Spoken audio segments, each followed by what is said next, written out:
সেটা উদ্বেগের ঘটনা আমরা পাবো।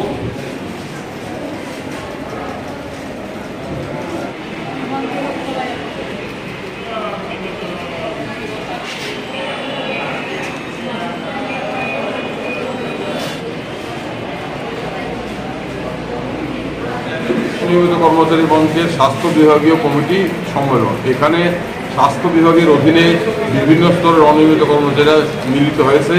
আমরা ত্রিপুরা অনিয়মিত কর্মচারী মঞ্চের স্বাস্থ্য বিভাগীয় কমিটি আজকে গঠন করব। আমাদের মূল লক্ষ্য হচ্ছে রাজ্যের প্রত্যেকটি অনিয়মিত কর্মচারীর দুর্দশার অবসান ঘটানো, অনিয়মিত কর্মচারী নিয়মিতকরণ করা, 31শে জুলাই 2018 সার্কুলারগুলো বাতিল করা। আপনারা জানেন 4 জুলাই আমরা এবছর এই রাজ্যের বুকে অনিয়মিত কর্মচারীদের ঐতিহাসিক মিছিল মহাকরণ অভিযান সংগঠিত করেছিলাম। আমরা রাজ্যের মুখ্য সচিবের কাছে আমাদের দাবি দাওয়াগুলো সম্বলিত স্মারকলিপি দিয়েছিলাম। মুখ্য সচিবের সাথে আমাদের আন্তরিক আলোচনা হয়েছে। মুখ্য সচিব আমাদেরকে আশ্বাস দিয়েছেন যে আমাদের দাবিগুলো পূরণে তিনি ইতিবাচক ভূমিকা পালন করবেন, ইতিবাচক পদক্ষেপ তিনি আশ্বাস দিয়েছেন। আমরা আগামী সপ্তাহে মুখ্য সচিবের চিঠিতে জানতে চাইব আমাদের দাবি দেওয়া পূরণে কতটা কী হলো, কোন জায়গায় বিষয়টা আছে সেটা জানতে চাইব। যদি আমরা সদর্থক উত্তর না পাই তাহলে নভেম্বর ডিসেম্বর মাসে আমরা অনিয়মিত কর্মচারী আবার রাজ্যে রাস্তায় নামবো, আন্দোলন করব। আমাদের সামনে আন্দোলন ছাড়া কোনো বিকল্প নেই। সেই লক্ষ্যেই আমরা সংগঠন শক্তিশালী করছি।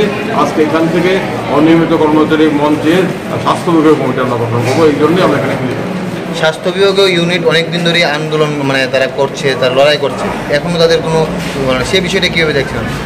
আন্দোলন হয়েছে, আন্দোলনের ফলে কিছু দাবি আদায় হচ্ছে, আরও জোরদার আন্দোলন করতে হবে। আমরা তো সরকারের উপর ভরসা রাখছিলাম, 7-8 বছর ধরে আমরা ভরসা রেখে অনিয়মিত কর্মচারী বন্ধুরা আশায় বুক বেঁধেছিলেন, কিন্তু আশা তো পূরণ হয়নি।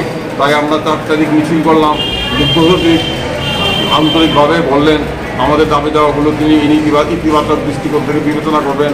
আমরা মুখ্য সচিব আশ্বাসে বিশ্বাস করে অপেক্ষা করছি। আমরা এই পুজো অব্দি অপেক্ষা করবো। তারপর যদি কোনো ইতিবাচক সাড়া আমরা না পাই তাহলে আমরা আবার আন্দোলনে নামব।